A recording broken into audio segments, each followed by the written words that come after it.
Buen día, buenas tardes, buenas noches a todos nuestros oyentes. Bienvenidos y bienvenidas a Hablemos de Lenguaje, el podcast donde desarmamos cómo hablamos y qué pasa cuando alguien decide hablar distinto. Les voy a presentar a mis compañeros el día de hoy. Por un lado tenemos a Benjamín Bueno.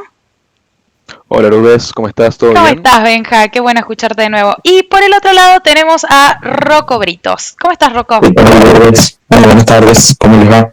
Bien, muy bien, qué bueno es escucharlos. Chicos, hoy tenemos un tema muy interesante. Vamos a meternos en una microescena que seguro vieron más de una vez, que es el debate sobre el lenguaje inclusivo. Sí, hoy justamente elegimos un fragmento de un video donde aparece la discusión sobre si es correcto o no usar expresiones como todes o chiques, y cuando uno mira la interacción más con una lupa, aparecen tensiones sociales, culturales, y de mucho de lo que plantea el autor que estamos utilizando bastante, que es Bonin. Exacto, porque como dice Bonin en Somos lo que decimos, el lenguaje no solo describe el mundo, también organiza relaciones, jerarquías y expectativas entre quienes hablan, ya que se ve clarísimo. Para ubicarnos un poco más en lo que vamos a tratar, tenemos un video en el que vamos a ver a personas debatiendo si el lenguaje inclusivo debería usarse en la escuela, en los medios o directamente no usarse. En este punto hay quienes lo defienden como una herramienta política y quienes lo descartan como un simple capricho o una deformación misma del español. Claro, y ahí ya aparece la primera microtensión. ¿Quién tiene la autoridad para decir qué es hablar bien? Esa es una pregunta súper glotopolítica, que la glotopolítica, como recuerdan autores anteriores que vimos en clase, analizan justamente las intervenciones sobre las lenguas en espacios públicos. Y esa intervención no es neutral, siempre tiene una ideología por detrás, por eso entran en choque representaciones distintas del lenguaje. Acá aparece, chicos, algo muy clave que señala Bonin en el capítulo 2. La deixis social, es decir, cómo el lenguaje marca relaciones de poder entre los interlocutores. Tal cual. En la escena, quienes rechazan el lenguaje inclusivo se posicionan desde un lugar de autoridad lingüística. Usan frases como "eso está mal dicho" o "la RAE no lo acepta". Son formas de ordenar la interacción. Yo te digo cómo deberían hablar. Y del otro lado, quienes defienden el inclusivo modifican esa deixis social, se autoposicionan como agentes capaces de transformar el lenguaje y desafían las normas institucionales. Es casi un reacomodamiento del contrato conversacional. Lo interesante por ahí es ver los guiones previstos de esta escena.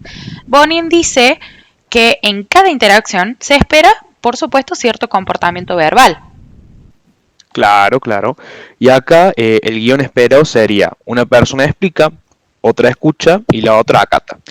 Pero quienes usan el lenguaje inclusivo no aceptan ese guión, o sea, lo rompen. En vez de aceptar las correcciones, responden argumentando por qué hablar así es una forma de visibilizar identidades. Ese quiebre del guión genera tensión porque desmonta quién puede corregir a quién. Los estilos conversacionales también juegan fuerte, ¿no? En este caso. En este video que les mencionamos se ve un estilo más normativo, más vertical, centrado en la idea de las reglas dicen. Sí, y en contraste aparecen estilos más experiencial, horizontal, que apela a vivencias y explica por qué el inclusivo mejora la representación simbólica. Cuando chocan esos estilos, la conversación se interrumpe, se superponen voces y se marcan desacuerdos. Justo lo que Bonin describe como momentos donde el lenguaje expone tensiones sociales más profundas.